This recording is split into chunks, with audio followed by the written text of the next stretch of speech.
कहानी की शुरुआत में एक कपल को दिखाया जाता है जो रास्ते से जा रहे थे बिना भेलपूरी खाते हुए। तभी अचानक ही कोई पीछे से आता है और इन दोनों की लेता है बिना तेल के, उठाकर ले आता है एक वीरान सी जगह में जैसे कोई BDSM सेट हो। दोनों को बांध कर रखा गया है और इस लकड़बग्घे के इरादे मुझे बहुत ही भयानक लग रहे हैं। कसम से, तुम्हारी झाटू दोस्त की कसम। इसका नाम है कोजिमा और ये है उसकी GF मियाशिता और इस लकड़बग्घे को हम डॉक्टर कहेंगे। डॉक्टर बिना कोई एक्सप्लेनेशन के एक स्क्रू ड्राइवर सीधा घुसा देता है कोजिमा के मुंह में, फिर उसकी पेट में उसी से पंक्चर बना देता है। डर के मारे बेचारा मूत देता है। ये सब देखकर मियाशिता की पहले से ही फटी पड़ी है, पर डॉक्टर सिर्फ उसे चाटता है। हाय मेरी जान, कितनी स्वादिष्ट है रे तू, यही इसके दिमाग में चल रहा है, माँ कसम। इसके बाद डॉक्टर उसे कुछ सुंघाता है, फिर उसके जख्म को दबाने लगता है जिससे उसकी वॉमिट हो जाती है। उसे तड़पता हुआ देखकर मियाँ डॉक्टर से कहती है कि वो उसके साथ ऐसा ना करे। तब डॉक्टर उसे कहता है क्या वो उसके लिए मर सकती है। वो इसकी जवाब देती है नहीं। फिर कहानी चली आती है फ्लैशबैक में। ये दोनों पहली बार डेट पे आए हैं। घर वापस जाते समय मियाशिता कोजिमा से पूछती है would you die for me baby. Kojima कहता है पता नहीं, पर मैं अपनी पूरी कोशिश करूंगा। और तभी अचानक ही डॉक्टर पीछे से आता है और इन दोनों को उठा लेता है। फिर से हमें इन दोनों को दिखाया जाता है डर के मारे इन दोनों की फटी पड़ी है, जबकि डॉक्टर इन्हें देखते हुए बड़े ही मजे से खाना खा रहा है क्योंकि असली खेल तो अभी शुरू होने वाली है। डॉक्टर इनसे पूछता है क्या इन्होंने सेक्स की है। पता चलता है कि दोनों ही वर्जिन है, बिल्कुल मेरी तरह, and I am fucking proud of that. Doctor Kojima से पूछता है क्या वो मिया के लिए मर सकता है। वो जवाब देता है कि हाँ, वो उसके लिए मर सकता है। डॉक्टर कहता है कोई बात नहीं, वैसे भी तुम दोनों ही यहाँ मरने वाले हो, लेकिन अगर इन्होंने अपनी सर्वाइवल विल यानी बचने की चाह से उसे सेक्सुअली अराउज कर पाए तो वो उन्हें जाने देगा। कसम तुम्हारे लौंडियाबाज दोस्त की। फिर डॉक्टर कोजिमा की पैंट उतारता है। बेचारे ने अपनी पैंट में ही हक दिया था। खैर उसकी साफ सफाई करके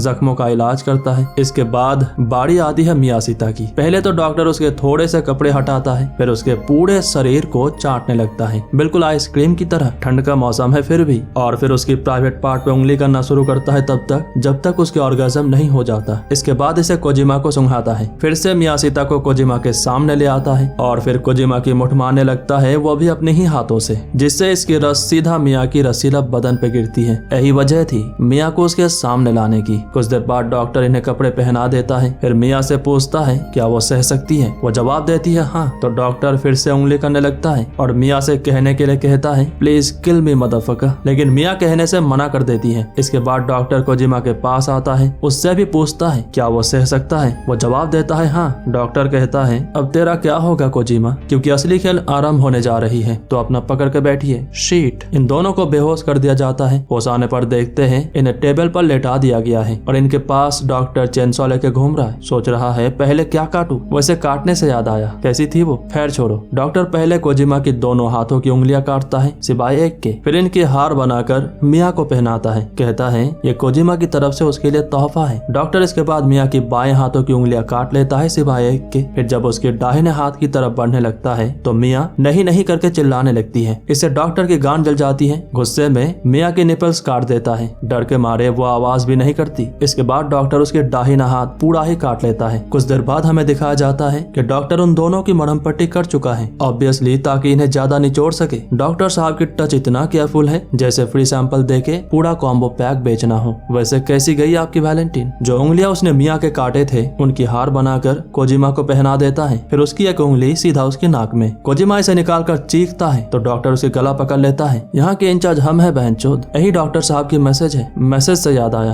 अभी तक उसकी मैसेज नहीं आई यार। कोजिमा ने कहा था वो मिया के लिए मर सकता है। अब डॉक्टर देखना चाहता है किस हद तक। पहले उसकी गोटों में कील ठोकता है, दर्द के मारे उसकी फटी जा रही है, लेकिन मिया के खातिर वो सहता जाता है। इसके बाद डॉक्टर उसकी दाएं आंख फोड़ देता है और फिर उसके हथियार काट लेता है। कोजिमा अभी भी डटा हुआ है। इससे सैडिस्टिक साइकोपैथिक डॉक्टर को बहुत ही सेक्सुअली स्टिमुलेशन महसूस होती है और वादे के तहत अपना पूरा जी जान लगा देता है उनकी जान बचाने में। इसके बाद हम देखते हैं ये दोनों एक साफ सुथरे कमरे में हैं, जैसे कोई मेडिकल वार्ड हो। यहाँ पर डॉक्टर इनकी इलाज करता है, बहुत ही अच्छे से इनकी ध्यान रखता है तब तक जब तक ये सही से सही नहीं हो जाते। दोनों ही एक दूसरे से वादा करते हैं कि आगे की जिंदगी ये एक साथ गुजारेंगे। फिलहाल इन्हें चेन से बांध कर रखा गया है। डॉक्टर बताते हैं कि उसने उनके साथ जो भी किया उसकी भरपाई नहीं हो सकता। इसके कंपनसेशन के तौर पे अपनी सारी प्रॉपर्टी जो कि 700 मिलियन येन बनते हैं उन्हें उनके नाम कर देगा और खुद को पुलिस के हवाले। उसका बस एक ही मकसद था, इनकी बचने की चाह से अपने आप को सेक्सुअल स्टिमुलेशन महसूस कराना। जैसे ही ये पूरी तरीके से ठीक हो जाएंगे डॉक्टर खुद ही इन्हें जाने देगा। कुछ ही दिनों में ये पूरी तरीके से सही हो जाते हैं। डॉक्टर इनके आखिरी दवा दवा लेने को कहकर यहाँ से चला जाता है। ये दोनों दवा ले लेते हैं। फिर जब इनकी आंख खुलती है तो देखते हैं ये दोबारा उसी वीरान सी जगह में आ चुके हैं। डॉक्टर इन्हें बताता है कि जो सेक्सुअल स्टिमुलेशन उसने महसूस की है वो इन्हें जाने देने के लिए काफी नहीं है, उसे और भी चाहिए। इसका अगला एक्सपेरिमेंट बहुत ही भयानक होने वाला है। कहता है कि कोजिमा को साबित करना होगा कि वो मिया के लिए मर सकता है, इसीलिए डॉक्टर पहले उसके इंटेस्टाइन बाहर निकाल कर हुक पे लटका देता है। फिर कहता है मिया की तरफ बढ़ने के लिए, अगर उसने उसे आजाद कर दिया तो वो आजाद है। हालांकि इसमें कोजिमा खुद मारा जाएगा, फिर भी वो गिरते पड़ते आगे बढ़ना शुरू करता है। एक वक्त पे उसके इंटेस्टाइन की लेंथ खत्म हो जाती है। कोजिमा इसे काट कर आगे बढ़ना शुरू करता है। बड़ी मुश्किल से मिया के पास आता है। पहले उसकी पैरों की रस्सी काटता है। इसके बाद जब मिया की हाथों की रस्सी काटने की कोशिश करता है तो देखता है कि उसमें मेटल वायर है, यानी डॉक्टर चाहता ही नहीं था कि वो यहाँ से आजाद हो। उसका इरादा इन्हें ही पर निपटा देना है।